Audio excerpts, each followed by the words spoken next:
Bagaimana keadaan saudara? Puji Tuhan saudara.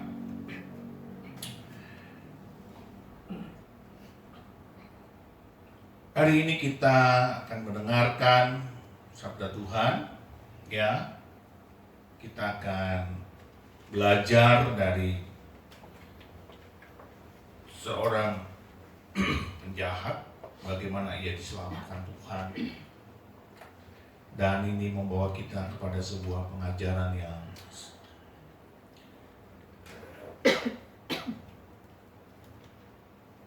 teguh, meyakinkan bahwa Tuhan tidak main-main dengan kasih-Nya. Tuhan tidak pernah pilih kasih, Tuhan tidak pernah mengabaikan setiap iman, setiap doa bagi orang-orang yang berseru kepadanya. Sekalipun itu mungkin tidak mungkin, ya. Kelihatannya tidak mungkin, kelihatannya mustahil. Tapi ketika kita anak-anak Tuhan yang berseru dengan penuh iman, dengan penuh teriakan hati yang paling dalam, Tuhan pasti mengabulkannya. Nah saudara, mari kita lihat Alkitab kita, ya.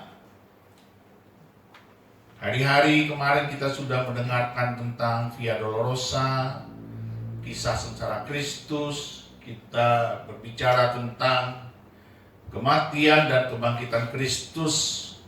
Dan hari ini kita belajar, ya. Tiba-tiba Tuhan menaruh itu di hati saya dan saya luar biasa sekali. Saya mengulanginya dan saya membagikannya bagi saudara pada hari ini. Mari kita buka di kitab Lukas pasal 23 ayat 33 sampai dengan ayat yang ke-43. Demikianlah firman Tuhan. Ketika mereka sampai di tempat yang bernama Tengkorak, mereka menyalibkan Yesus di situ, dan juga kedua orang penjahat itu, yang seorang di sebelah kanannya dan yang lain di sebelah kirinya. Yesus berkata, "Ya Bapa, ampunilah mereka, sebab mereka tidak tahu apa yang mereka perbuat." Dan mereka membuang undi untuk membagi pakaiannya. Orang banyak berdiri di situ dan melihat semuanya. Pemimpin-pemimpin mengejek dia, katanya, "Orang lain ia selamatkan, biarlah sekarang ia menyelamatkan dirinya sendiri jika ia adalah Mesias, orang yang dipilih Allah." Juga prajurit-prajurit mengolok-olokkan dia. Mereka mengunjukkan anggur asam kepadanya dan berkata, "Jika engkau adalah raja orang Yahudi, selamatkanlah dirimu." Ada juga tulisan di atas kepalanya, "Inilah raja orang Yahudi." Seorang dari penjahat yang digantung itu menghujat dia, katanya, "Bukankah engkau adalah Kristus? Selamatkanlah dirimu dan kami." Tetapi yang seorang menegur dia, katanya, "Tidakkah engkau takut juga tidak kepada Allah, sedang engkau menerima hukuman yang sama? Kita memang selayaknya dihukum, sebab kita menerima balasan yang setimpal dengan perbuatan kita. Tetapi orang ini tidak berbuat sesuatu yang salah."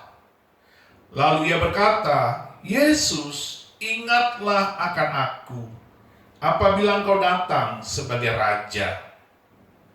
Kata Yesus kepadanya, "Aku berkata kepadamu, sesungguhnya hari ini juga engkau ada bersama-sama dengan aku di dalam Firdaus." Haleluya, puji Tuhan, amin. Saudara lihat, ini sebuah cerita yang sangat kontradiksi. Saudara bisa nggak membayangkan kalau saudara ada di posisi sebagai seorang penjahat, sebagai seorang pendosa, sebagai seorang yang sangat tidak dikenal Tuhan. Tiba-tiba di akhir hidup saudara, saudara menjadi berubah. Saudara menjadi bertobat. Saudara menjadi begitu percaya kepada Tuhan. Saudara bisa bayangkan nggak?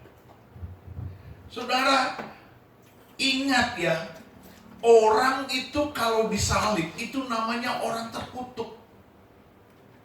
Kejahatan sesuai dengan perjanjian lama yang paling jahat, yang paling terkutuk adalah orang disalib. Hukumannya disalib. Jadi kalau si penjahat ini sudah masuk dalam kategori disalibkan, ya, disalibkan berarti mereka adalah orang-orang terkutuk. Tetapi saudara lihat,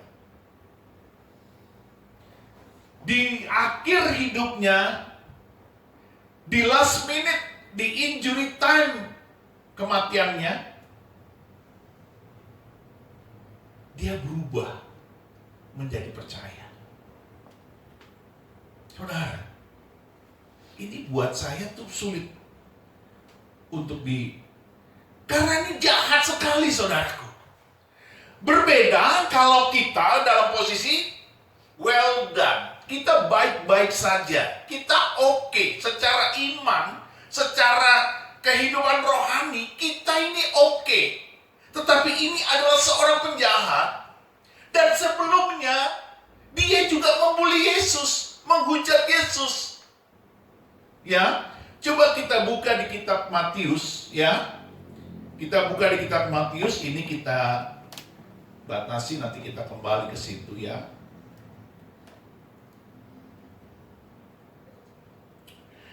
Matius 27, ya. Kita lihat ayat yang ke-44. Demikianlah firman Tuhan. Bahkan penyamun-penyamun yang disalibkan bersama-sama dengan dia, mencelanya demikian juga. Di kitab Markus, saudaraku, para penjahat ini juga menghujat Yesus.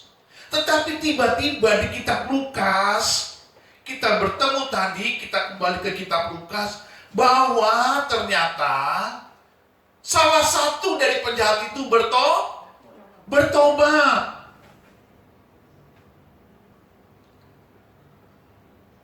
Saudara, kita melihat orang ini baru mau mati loh, dan sama-sama disalib loh.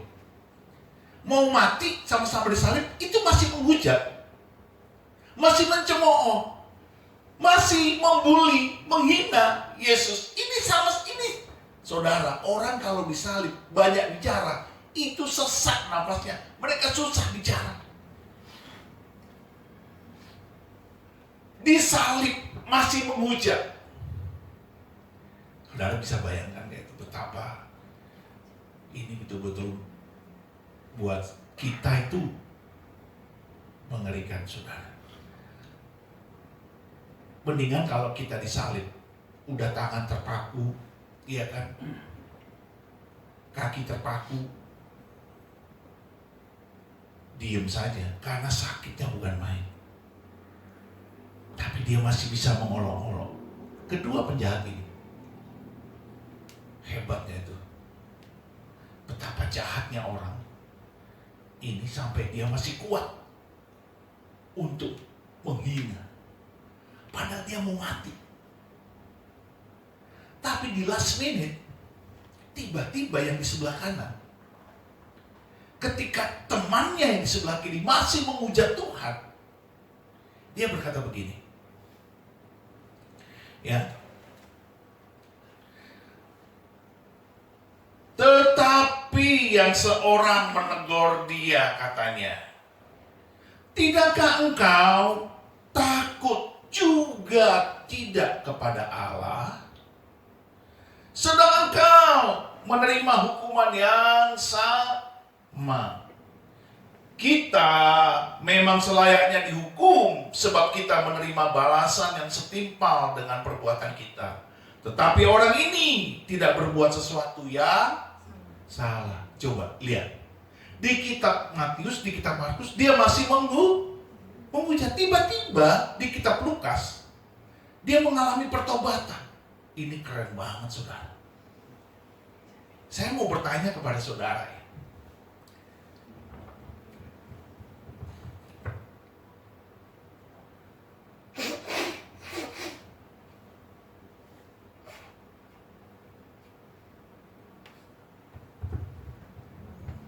Ya beginilah saudara ya, kalau hadirat Tuhan turun, saya nggak berhenti menangis. Ini begini saudara. Coba kita renungkan. Bagaimana seorang yang sangat jahat dan terkutuk tiba-tiba mempunyai ilham menjadi bertobat dan berkata-kata benar. Sebelumnya, detik sebelumnya, dia menghina Tuhan. Coba. Biasanya orang sudah mau mati, kalau dia jahat ya, dia pasti tetap jahat. Tapi tiba-tiba dia berubah.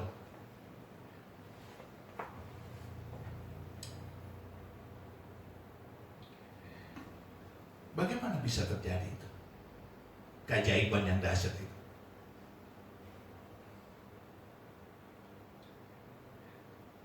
Kita gambarkan diri kita. Kita orang baik-baik, kita orang beriman. Oke?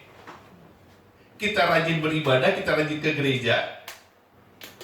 Ketika kita mendengarkan firman Tuhan, pasti belum tentu kita percaya. Betul atau tidak? Kita pasti berpikir-pikir, kita pasti merenung-renung tentang firman itu. Ya atau tidak? Amin atau tidak? Kita mesti merenung-renung. Saudara lihat? Tetapi ini si penjahat, tiba-tiba dia berubah 180 derajat dan dia berkata, tidakkah engkau takut? Juga tidak kepada Allah. Berarti dia masih percaya kepada Allah. Dari mana dia mendapatkan inspirasi, mendapatkan ilham, mendapatkan kata-kata yang begitu keren? Di akhir menjelang kematiannya, saya tuh merenungkan, biasanya orang kalau mau mati bertobat itu diinjili, betul apa tidak? Didoakan, diinjili. Tapi siapa yang menyangka penjahat ini? Siapa yang mendoakan? Tidak ada. Saudara, padahal sebelumnya dia menghujat Tuhan. Ada satu kalimat Tuhan yang membuat dia berubah. Dan harusnya itu buat kita juga. Kita seringkali mendengar kata-kata firman, kita mendengar sabda Tuhan, kita tidak berubah. Kita tidak bertobat. Kita tidak berubah, kita menjelma menjadi pribadi yang exciting di hadapan Tuhan. Menjadi pribadi yang berapi-api, menjadi pribadi yang luar biasa. Ketika kita mendengar firman Tuhan. Tetapi orang ini, ketika dia mendengar sabda Tuhan, dia berubah. Dan dia masih sempat menegur temannya yang belum berubah, temannya yang belum bertobat. Kata-kata apa? Mari kita lihat. Ya. Ayat yang ke-34. Demikianlah firman Tuhan. Yesus berkata, "Ya Bapa, ampunilah mereka sebab mereka tidak tahu apa yang mereka perbuat. Itu kata-kata Tuhan membuat si pribadi ini menjadi tercengang, menjadi bengong, menjadi takjub, menjadi berubah. Dia menjadi celik mata rohaninya, dia bertobat. Dia melihat ini orang gak salah. Kenapa dia bilang gak salah? Karena dia begitu mengasihi orang-orang yang menyalibkan dia. Sampai dia bilang, Tuhan, ampunilah mereka, sebab mereka tidak tahu apa yang mereka Itu luar biasa. Hanya orang benar, hanya orang suci yang bisa berkata seperti itu. Itulah sebabnya perkataan firman yang hidup itu. Ketika dia di samping Yesus mendengar perkataan itu, dia langsung diam, mulutnya diam, pikirannya kotor diam, semuanya yang buruk tentang dia menjadi mati, dan dia tercengang, dan dia kaget, dan dia bilang, sungguh orang ini Allah, sungguh orang ini benar. Wow. Saudara, ini pelajaran buat kita. Berapa banyak kita mendengar firman, kita mendengar sabda Tuhan, kita tidak bertobat. Kita tidak celik mata rohaninya. Kita masih dengan pola pikiran kita masing-masing. Kita masih dengan kemauan kita pribadi, kehendak bebas kita pribadi. Kita masih saja menegakkan keegoisan kita di tengah-tengah Tuhan mengasihi, mengampuni, dan memberikan kita kasih karunia yang berlimpah-limpah. Kita masih belum bertobat. Wow, itu membuat saya sangat. Makanya tadi waktu nyanyian itu, Tuhan, ku percaya kuasa-Mu sempurna. Wah, itu orang ketika dia menegur temannya, dia menyadari dirinya salah. Kita ini memang setimpal dengan perbuatan kita. Kita layak dihukum salib. Kita memang tertutup. Dia bertobat di situ, saudara. Saya sampai nangis. Bagaimana kita hidup sebagai anak Tuhan? Kita masih bisa tidak bertobat ketika firman kita dengar, ketika firman dibacakan, ketika firman dikhotbahkan, ketika sabda Tuhan diajarkan. Bagaimana bisa itu terjadi?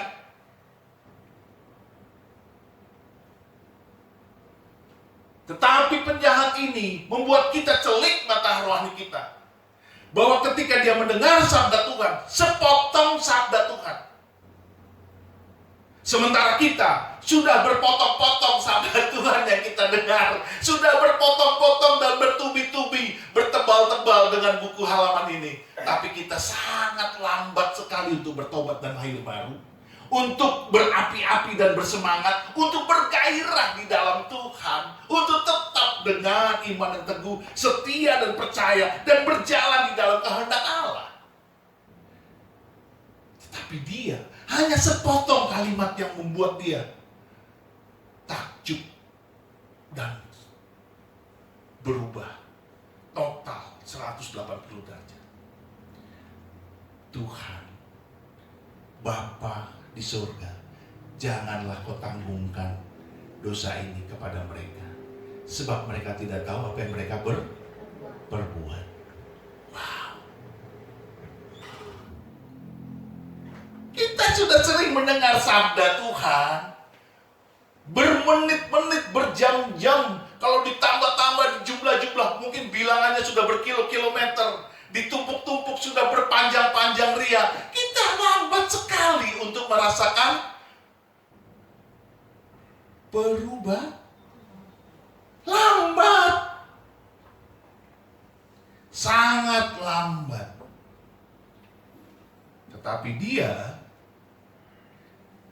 sangat cepat. Padahal sebelumnya dia begitu jahat. Di Matius 500 dia menghujat Tuhan kita.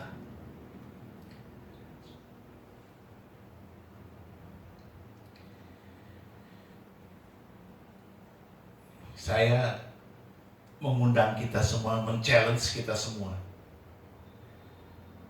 Kalau hari demi hari kita mendengarkan sabda Tuhan, firman Tuhan, kita tidak bertobat, kita tidak berapi-api, kita tidak bergairah, tidak bersemangat. Saya bilang, Tuhan, ampuni kami sebab kami tidak tahu apa yang kami perbuat. Saya mau mengatakan itu dengan lubuk hati saya, betapa kita ini orang-orang yang paling menyedihkan di muka bumi. Kita punya Tuhan yang dahsyat, kita tidak percaya sabda Tuhan.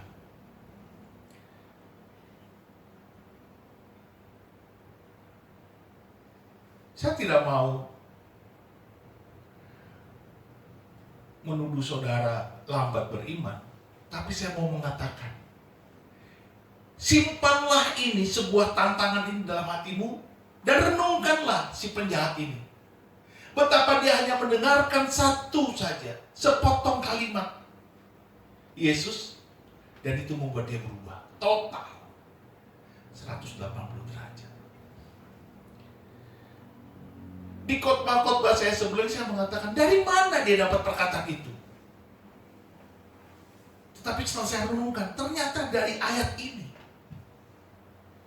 Ketika disalib itu, selesai dia menghujat Tuhan, dia melihat Tuhan bicara, ya Bapa, ampunilah mereka, sebab mereka tidak tahu apa yang mereka perbuat.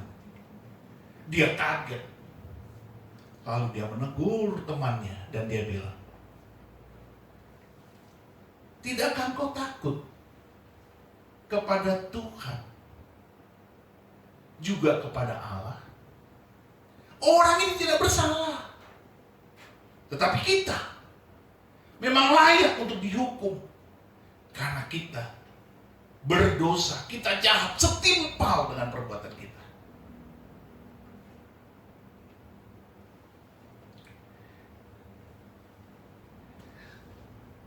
Saudara, kalau kita membaca perikop ini sambil lalu, saudara nggak akan masuk ke dalam pengertian yang saya sampaikan tadi. Sekarang saudara diberkati, saudara mengerti bahwa ketika memang kita berbeda dengan si penjahat itu dalam perubahan dan pertobatan, kita memang tidak layak disebut orang-orang yang sungguh-sungguh mengasihi Tuhan. Karena kita jauh berbeda dengan pertobatan si penjahat ini. Tetapi kita tidak lebih baik dari si penjahat ini dalam hal kejahatan. Kita juga orang berdosa. Hanya begini, saudara. Saudara, kita duduk manis, kita masih hidup, kita bekerja, kita tidak dipenjara, kita tidak masuk dalam tuduhan di kejaksaan atau di kepolisian. Sementara dia sudah diadili dan dia pasti mati dihukum dengan salib. Jadi kita merasa kita ini baik-baik saja. Tetapi sesungguhnya di hadapan Tuhan kita tetap orang yang paling berdosa. Kalau engkau bandingkan dirimu dengan sepenjahat kita, ini sama. Kita nggak lebih baik dari mereka. Tetapi di dalam pengertian ketika dia mendengar sabda Tuhan, dia langsung bertobat.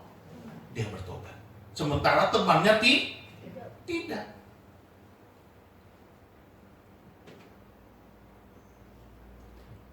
Berapa banyak kita seperti itu? Mendengar sabda Tuhan, lambat untuk percaya, lambat untuk beriman.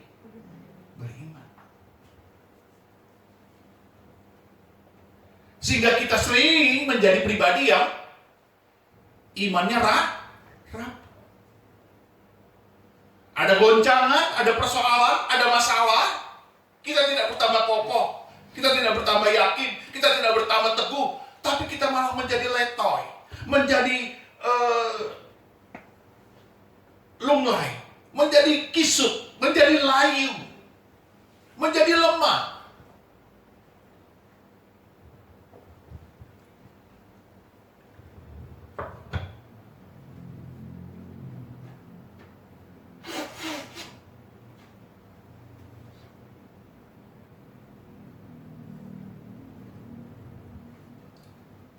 Tetapi Tuhan itu baik. Kita masih hidup, kita masih bisa tidur, makan, kita masih bisa bekerja, kita masih bisa beraktivitas. Walaupun iman kita tidak sehebat seperti yang seharusnya. Harusnya kita itu begitu percaya, begitu yakin, begitu berapi-api, bersemangat, bergairah di dalam Tuhan. Kita selalu rindu merenungkan firman Tuhan. Kita selalu rindu berdoa. Kita ingin merasakan nikmatnya hadirat Tuhan.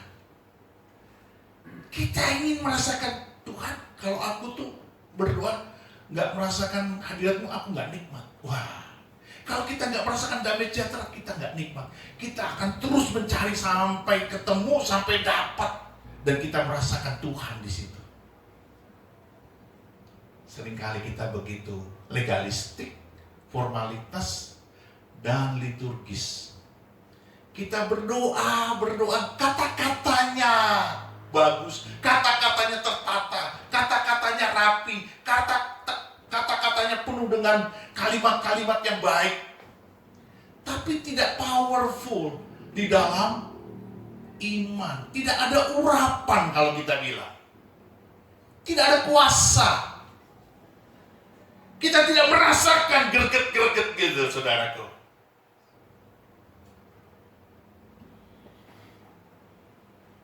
Kita datar-datar saja. Tidak ada letupan-letupan iman. Tidak ada gairah-gairah yang membuat kita begitu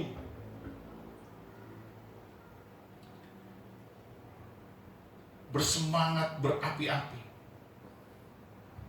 Si penjahat ini, dia melihat Yesus berkata begitu, dia takjub, dia kagum, dan dia malu pada dirinya sendiri. Lalu bertobat.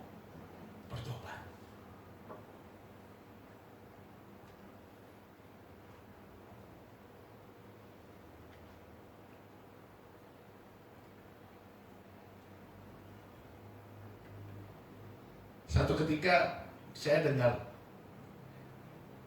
kesaksiannya Pak Yusuf Roni. Pak Yusuf Roni waktu di penjara, itu kan sebelum di penjara dia ditangkap lalu diperiksa oleh polisi. Kan sudah beredar kemana-mana itu kesaksiannya dia bahwa dia bertobat karena dia membaca Alkitab. Dia membandingkan kitab suci Kristen dengan kitab suci Islam, agama dia yang lama. Gara-gara melakukan perbandingan agama, perbandingan Alkitab dan Al-Quran, dia bertobat. Dia lebar. Padahal dia dulu sangat antikris, sangat antikristus. Nah, saya dengar itu waktu dia ditanya oleh si polisi.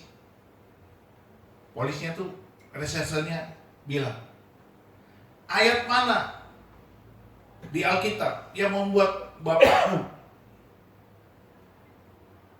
menjadi Kristen? Dia buka ayatnya, dia tunjukkan. Lalu dia baca, si polisi itu baca. Jadi kamu baca ini, lalu kamu bertobat, kata polisi itu. Iya. Lalu polisi itu baca. Waktu polisi itu baca, dia baca itu ayat. Selesai baca, terus dia bilang dengan sombongnya, lihat, saya tidak menjadi Kristen. Kamu lihat, saya tidak menjadi Kristen. Tetap saya menjadi Muslim. Mana? Kamu pembohong, kamu penipu. Nggak ada itu. Ini kan sama. Ketika Yesus berkata, ya Aba, ampunilah mereka, sebab mereka tidak tahu apa yang mereka perbuat. Ini kan ada yang sebelah kiri penjahatnya dan ada yang sebelah kanan. Yang sebelah kanan mendengar itu mengalami pertobatan. Yang sebelah kiri juga pasti mendengar, tidak mengalami, tidak ada perubahan. Jadi ketika dikembalikan itu dengan pengolahannya si polisi itu kepada Pak Yusuf Roni, Pak Yusuf Roni bilang apa? Karena Bapak tidak dipilih, saya dipilih. Wow, itu jawaban yang keren banget.